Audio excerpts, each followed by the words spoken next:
Ada dua jenis harga di dunia ini. Satu yang namanya price taker, dua yang namanya price maker. Ada pengambil harga dan ikut pada harga yang telah diatur, dan ada pembuat harga. Pertanyaannya sekarang, harga minyak di dunia ini, di mana Indonesia adalah juga negara produsen dari minyak tersebut. Harga koper, tembaga, harga batu bara, di mana Indonesia adalah penghasil komoditas tersebut. Nilainya triliunan, bahkan ratusan triliunan per tahunnya nilai transaksinya. Lalu, apakah kita yang menentukan harga atau pasar? Siapa sih sebenarnya pasar itu? Siapakah price maker itu? Siapakah penentu harga itu? Jadi sendiri berdasarkan demand dan supply, atau ada yang mengatur dengan mengatasnamakan pasar dalam tanda petik? Adakah sebuah lembaga yang bermain? Adakah sebuah korporasi yang mengendalikan? Atau adakah sebuah negara sebenarnya yang mengaturnya? Siapa mereka? Bagaimana mengaturnya? Kenapa kita bangsa Indonesia bisa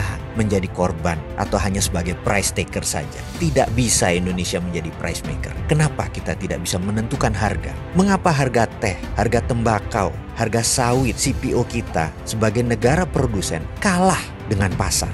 Atau karena bursanya di Bremen, di negara lain, atau bursanya untuk CPO ada di Malaysia. Walaupun Indonesia penghasil CPO terbesar di dunia, kita menjadi tidak berdaulat karena bursanya bukan di Indonesia. Apa karena itu? Mengapa ke depan kita tidak menjadi price maker saja? Untuk menjadi negara berdaulat, harus ada yang Indonesia dominasi. Dengan adanya yang Indonesia dominasi, maka kita punya efek penggentar atau deterrent effect. Kita lihat peta dominasi dunia. Entertainment didominasi Hollywood, Amerika. Trading, perdagangan dan logistik lebih dari 60% didominasi oleh China. Militer didominasi oleh Amerika. Anggaran militer itu 1.000 billion, atau kalau seluruh dunia anggaran militernya dijumlahkan, termasuk China, Indonesia dan lain sebagainya, nggak ada apa-apanya dengan anggaran militer Amerika per tahunnya. Bisa bayangkan, jadi Amerika mendominasi militer. Teknologi informasi masih didominasi Amerika. Kosmetik kecantikan didominasi oleh Korea Selatan. Keuangan masih didominasi oleh Wall Street, Amerika. Minyak BBM, fisiknya mungkin di Timur Tengah,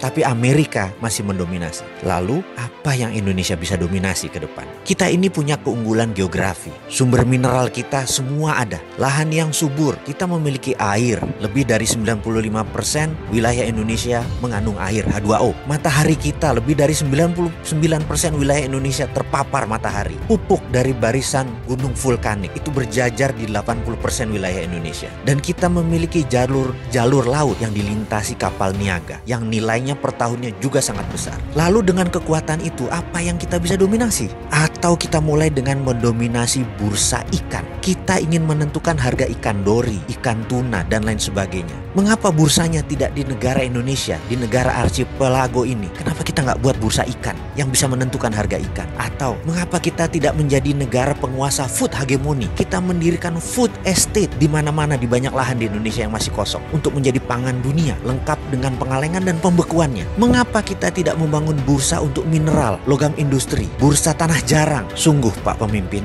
mengelola negara kalau normal itu membosankan. Terkadang kita perlu sedikit gila untuk membangun bangsa ini. Itu baru namanya revolusi.